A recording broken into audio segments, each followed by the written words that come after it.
டாஸ்மாக் 1000 கோடி. நிதி ஆயோக் கூட்டத்திற்கே போகாத ஸ்டாலின் சந்திரபாபு நாயுடு கையில பிடிச்சுக்கிட்டு வாயா பங்காளி போய் மோடியை பார்த்துட்டு ஒரு வந்து கூட்டிட்டு போறாப்ல. எதுக்கு? சந்திரபாபு நாயுடு சொன்னா கண்டிப்பா மோடி கேட்டே ஆகணும். அது வரைக்கும் பரபரப்பா இருந்துச்சு. ஈடி போகுது, ஈடி சீல் வச்சிருச்சு, ஈடி விரட்டுது, ஈடி பிடிக்க போகுது, காலையில் 5 மணிக்கு உதயநிதி ஸ்டாலினை கைது பண்ண போகுது, பேசிக்கிட்டே இருந்தா. இவர் இந்த நாயுடுகாரை கூட்டிட்டு நிதி ஆயோக் கூட்டத்தில் போயிட்டு ஒரு கப் டீ குடிச்சிட்டு மேட்டரை முடிச்சிட்டாங்க. முடிச்சிட்டா 3 நிமிஷம் சந்திரபாபு நாயுடு டீ குடிக்கிற நேரம் தான் 1000 கோடி ஊழல முடிச்சிட்டாங்க. அடுத்த நாளே சொல்லுது நீதிமன்றம், அமலாக்கத்துறை டாஸ்மாக் விஷயத்தில் இவ்வளவு தூரம் நீ உள்ளே போக கூடாது. அடுத்த நாள் அப்ப யாரு கூட்டணி பாத்துக்க? யாரா பிஜேபி பிடி? யாரு நீங்க? ஏ டீம்டா, ஏ டீம். இந்த இன்னைக்கு மம்தா பானர்ஜி சொல்றாங்கல்ல, மம்தா பானர்ஜி சொல்றாங்க. அந்த அம்மா எங்க இருக்கு? கடைக்கோடியில் இருக்க ஒரு மாநிலத்தின் முதலமைச்சரா? தமிழ்நாட்டு அரசியல்ல பாஜகவும் திமுகவும் துருட்டு கள்ள உறவுடன் மம்தா பானர்ஜி சொல்றாங்கன்னா, இதை விட தோலை உரிச்சு எப்படி தொங்க போடுறது? இதை விட எப்படி தோலை உரிச்சு தொங்க போடுறது? அரசியல் பக்குவம் வேண்டாமா என் மக்களுக்கு? அரசியல் பக்குவம் வேண்டாமா? சின்ன மீனை போட்டு பெரிய மீனை பிடிக்கிறாங்க. உனக்கு 1000 2000 போட்டு அவன் லட்சம் கோடி அடிக்கிறாங்க. சொன்னா புரியவே மாட்டேங்குது. சின்ன தேங்காய் துண்டு, சின்னோண்டு தேங்காய் துண்டு எலிப்பொறியில மாட்டி வச்சிருக்காங்க. சின்ன தேங்காய் துண்டுக்காக அந்த எலிப்பொறியில மாற்ற எலி மாதிரி தான் நீ. அந்த எலி மாதிரி தான் நீ. மொத்த தோப்புல உள்ள தேங்காயும் என்னதுங்கிற உரிமையை விட்டுட்டு சின்னோண்டு சில்லு தேங்காயை திங்க போய் மாற்ற எலி மாதிரி தான் நீ. ஐயோ 1000 கொடுத்துட்டாங்க. என்ன செஞ்சிட போற? என்ன செஞ்சிட போற? 1000 ரூபாய் வச்சு ஒரு நாளைக்கு எவ்வளவு வருது? அதை வச்சு என்ன பண்ணிருக்க? ஆனால் நாம் தமிழர் கட்சி என்ன சொல்லுது பாரு, உனக்கு 1000 இலவசமாக தர மாட்டேன், 10,000 20,000 25,000 மாசம் நீ உண்மையை அளவுக்கு உனக்கு நான் தொழிலை வளர்த்து கொடுப்பேன்னு சொல்லு. நம்ப மாட்டேங்கிற? உழைப்பு விட்டு வெளியே போயிட்டு நிலம் சார்ந்த வளம் சார்ந்த தொழிற்சாலைகள் நம்ப மாட்டேங்கிற? தற்சார்பு பொருளாதாரம் தாண்டா நம்மளை நிலைநிறுத்தும். நம்ப மாட்டேங்கிற? ஒருத்தன் 1000 ரூபாய் தரேங்கிறான், ஒருத்தன் உடனே 2000 ரூபாய் தரேங்கிறான். அதுல இடையில ஒருத்தன் தற்கொலை, அவன் 3000 சொல்லிடக்கூடாது, உடனே 2500 அவரு. எங்க இருக்கிறா கொடுப்பீங்க? அதை சொல்லுங்களா முதல்ல. இதுல இருந்து நான் எடுத்து கொடுப்பேன், இந்த அருக்கு இதை எடுத்து நான் பிரிச்சு கொடுப்பேன், அப்படி பேசு. கடை வாங்க யாருக்கு தாண்டா தெரியாது? யாருக்கு தெரியாது? வட்டிக்கு கடை வாங்க யாருக்கு தெரியாது? லட்சம் கோடி கடன் கட்டிக்கிட்டு இருக்கீங்களா? லட்சம் கோடி வட்டி மட்டுமே, வட்டி மட்டும் கட்டிக்கிட்டு இருக்கீங்களா? இது யார் வீட்டு காசுடா? நீ நானும் கொடுத்த வரிடா, நீ நானும் கொடுத்த வரி. இதை கட்ட இந்த வரி, இந்த வட்டியை வச்சு எத்தனை தொழிற்சாலைகளை கட்டி நீ கொடுக்கிற பாரு குடும்ப தலைவிகளுக்கு. அவங்களுக்கு எத்தனை பேருக்கு வேலை வாய்ப்பை கொடுத்திருந்திருக்கலாம். படிக்கிற பிள்ளைக்கு பணம் கொடுக்கிற 1000 ரூபாய், படிச்ச பிள்ளைக்கு வேலை தருவியா? படிக்கிற வரைக்கும் பணம் கொடுப்ப, படிச்சு முடிச்சோடி வேலை தருவாங்கிற கேள்வியை என் மக்கள் இதுவரைக்கும் இந்த அரசியல்வாதி கிட்ட எழுப்பி இருக்கிறாங்களா? எழுப்பி இருக்கிறாங்களான்னு பாரு. அப்ப மாத்தணும், இதத்தான் மாத்தணும். மாத்திட்டு என்னப்பா செய்வ?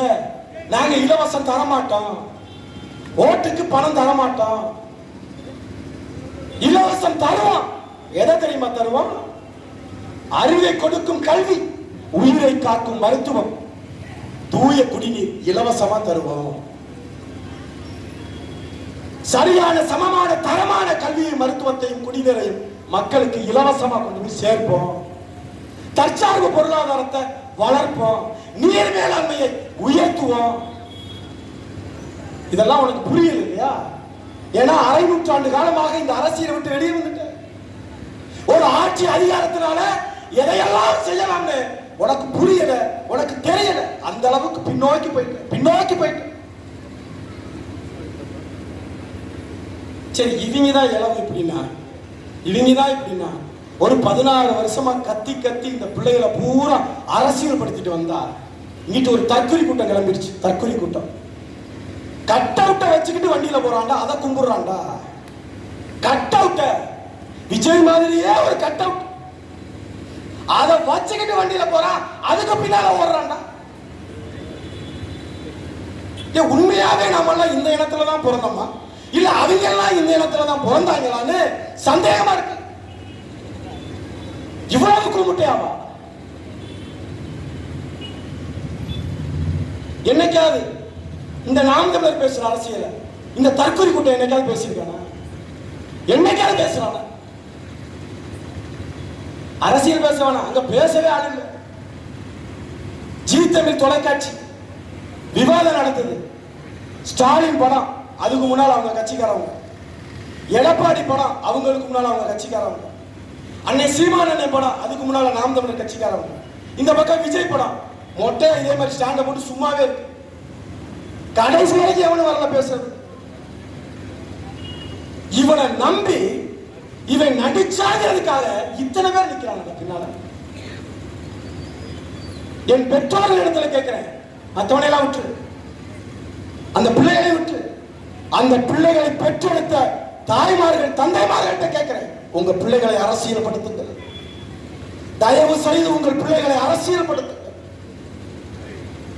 ரசிக்கலாம் தப்பு இல்லை, சினிமா பார்க்கலாம் தப்பு இல்லை, ஆரவாரம் பண்ணி கொண்டாடலாம் தப்பு இல்லை. ஆனால் அதற்காகவே ஒருத்தர் இந்த நாட்டை ஆளணும்னு உன் பிள்ளைகள் துடித்தால் தவறுன்னு சொல்லு. இது ஒரு தவறான போக்குன்னு கண்டி உன் பிள்ளைகளை தப்பான பாதையில போறேன்னு சொல்லு, நல்வழிப்படுத்து. இல்லைன்னா இதை விட இப்ப கொடுமை அனுபவிக்கிற பாரு, இதை விட கேவலமான கொடூரங்களை அனுபவிப்ப. ஒரு கட்சி தலைவன் அவன் கேட்கிறான், என் ஓட்டு 23ஆம் தேதி காலையில எல்லாரும் எந்திரிச்சிருங்க, வேகமா போயிருங்க, ஓட்டு போடும்போது உதயசூரியன் சின்னத்துல போட்டுருங்க. யாரு? நம்ம விஜய். இது மாதிரி ஒரு கோட குக்கரை எங்கேயாவது பார்த்திருப்பீங்களா? திமுகவுக்கு ஓட்டு போடுங்க.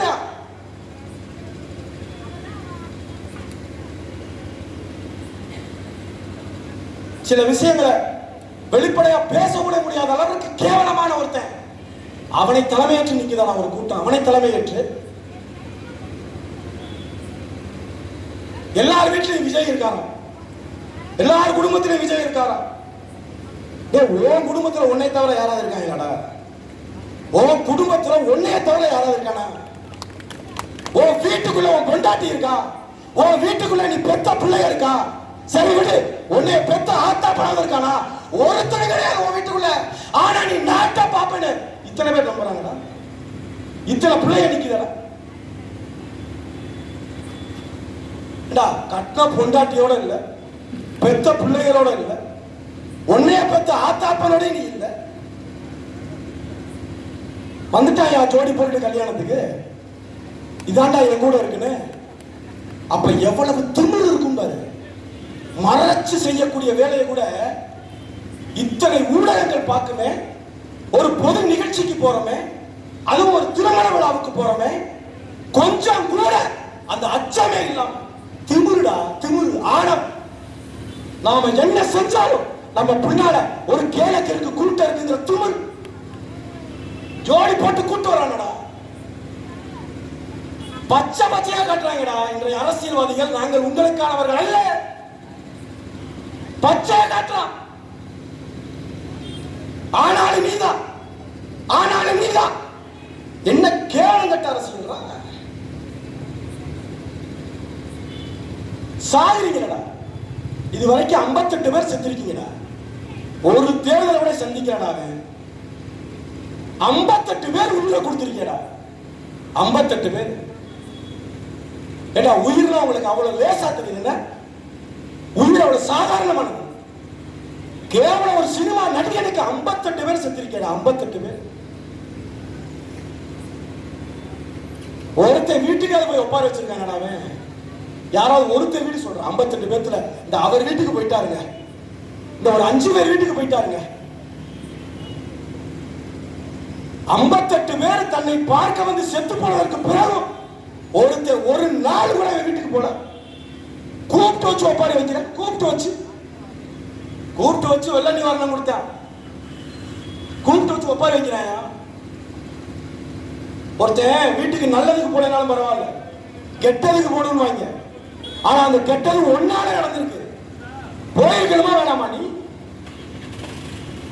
வேகமா போய் கம்ப்ளைண்ட் கொடுக்க மட்டும் போற ஐஜி ஆபீஸ்க்கு, வேகமா போற. அப்ப மட்டும் எப்படி வந்துச்சு உனக்கு போறதுக்கு? சார் 30 பேர் செத்துட்டாங்க சார் சார் சார் சார்ங்கறாங்க திருச்சி விமான நிலையத்துல. எங்க திரும்பி கூட பார்க்கலங்க. அவன் பேசலாம் வேணாங்க, வருத்தம்லாம் தெரிய வைக்க வேண்டாம். திரும்பி கூட பார்க்கலங்க ஒருத்தன். அவன் முன்னால நம்ம வீட்டு பிள்ளைகள் எல்லாம் போகுதுங்கிறப்ப வயிறு எரியுதுங்க, நெஞ்சு அடைக்குதுங்க.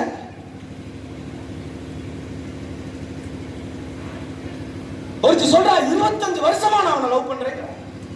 விஜயனா 25 வருஷமா லவ் பண்றேன். உனக்கு கல்யாணம் ஆயிடுச்சா? ஆயிடுச்சு. உனக்கு பிள்ளை இருக்கா? இருக்கு. 25 வருஷமா லவ் பண்றேன். அந்த கர்மத்தை அவளை விட்டு விடு. அவன் புருஷன் எப்படா உயிரோட இருக்கான்? அவன் புருஷன் எப்படா உயிரோட இருக்கான்? டேய், ஒண்ணு நாண்டுகிட்டு செத்து இருக்கணும்டா அவன், இல்லைன்னா இவளை கொலை பண்ணிட்டு உள்ள போயிருக்கணும்டா. ரெண்டுமே இல்ல. அப்ப எப்படிப்பட்ட குடும்பம், எப்படிப்பட்ட சமூகம் உருவாகி இருக்குன்னு பாரு. பெத்த பிள்ளைய ஐசியூல போட்டுட்டு விஜய பார்க்க வந்தேங்கிறான்.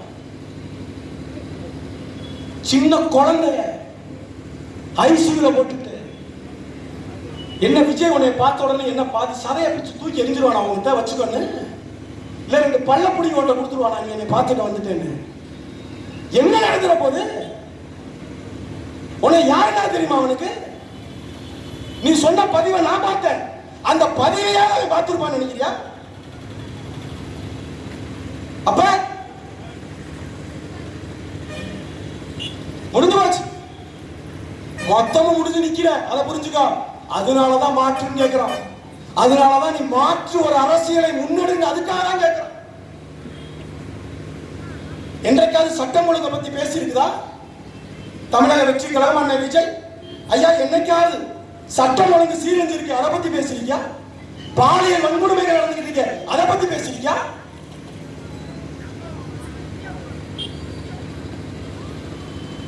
ஞானசேகரனுக்கு குண்டாசு போட்டாங்க அண்ணா பல்கலைக்கழகத்துல, அந்த மாணவி விவகாரத்துல. அந்த குண்டாசு ரத்து பண்ணிட்டான். அது தெரியுமா நமக்கு? அந்த குண்டாசு ரத்து செய்யப்பட்டது யாருக்கும் தெரியாது. காலோட காலை வச்சு குண்டாசை நாட்டிட்டான். இன்னும் 6 மாதமோ 7 மாதமோ ஆளே வெளியே அனுப்பி விட்டுருவான். முடிஞ்சு போச்சு.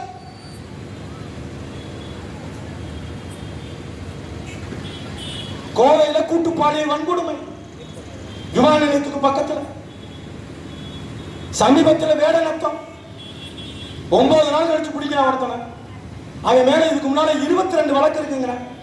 அதுல 3 பாலியல் குற்றங்கள், 3 பாலியல் குற்றங்கள் உட்பட 22 வழக்குகள் உள்ள ஒருத்தனை எப்படா வெளியே விட்டுருந்தீங்க? இவனுக்கு யாரு தெரியுமா ஜாமீன் கொடுத்திருக்கிறா? உச்ச நீதிமன்றம் கொடுத்திருக்கு. அப்ப சட்டம் என்ன சொல்ல வருதுன்னு பாரு. சட்டம் சொல்றது ஒரு பக்கம் இருக்கட்டும். கோயம்புத்தூர்ல ஒரு காவல்துறை அதிகாரி செந்தில்குமார்ங்கிற கமாண்டன்ட் உடன் பணிபுரிகிற ஒரு பெண் அதிகாரியை பாலியல் வன்கொடுமை செஞ்சிருக்காங்க. உடனே என்ன தெரியுமா செய்வான்? பணியிடை நீக்கம். முடிஞ்சு போச்சு. பணியிடை நீக்கம், அவ்வளவுதான்.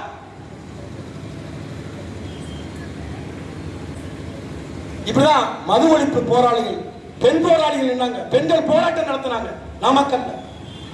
ஒரு பெண்ணுடைய செகல்ல ஒரு டிஎஸ்பி அரைஞ்சான். எதுக்கு? டாஸ்மாக மூட சொல்லி போராடுறதுக்கு செகல்ல அரைஞ்சான்.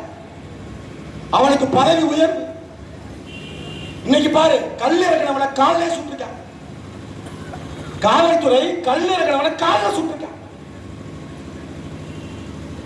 என்னைக்காவது லஞ்சம் வாங்கினான், என்னைக்காவது ஊழல் செஞ்சான், என்னைக்காவது இவன் வந்து கற்பழிப்பு பண்ணான், பாலியல் வன்கொடுமை பண்ணான், எவனையா சுட்டிருக்கானா? எவனையா சுட்டிருக்கானா? கனிம வளத்தை கொள்ளையடிக்கிறான் அப்படின்னு எவனையா சுட்டிருக்கானா? ஞானசேகரனை சுட்டாங்களா? இந்த வேடநத்தம் சுட்டாங்களா? கல் இறக்கிறானா? டேய், அதோட சமூக குற்றமா? கிரிமினல் ஆடாது. கல் இறக்கிறது உண்மைனா சட்டப்படி என்ன செய்யணுமா செய்ய. உன்னை சுடுவதற்கு யார் அவனுக்கு அதிகாரம் கொடுத்தா? சுடுவதற்கு என்ன காரணம் தெரியுமில? அவனை சுட்டதுக்கு என்ன காரணம் தெரியுமா? இந்த இசைக்கு ராஜாவுக்கு என்ன காரணம் தெரியுமா?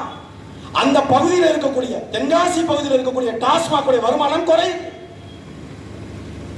அப்ப டாஸ்மாக் என்ன பண்றான்? அந்த பார் வச்சு நடத்துறவன், அந்த மணமயில் மன்றம் எலைட் பார் வச்சிருக்கான் பாரு, இவன் எல்லாம் கொண்டு அவனுக்கு பணம் கொடுக்குறான்.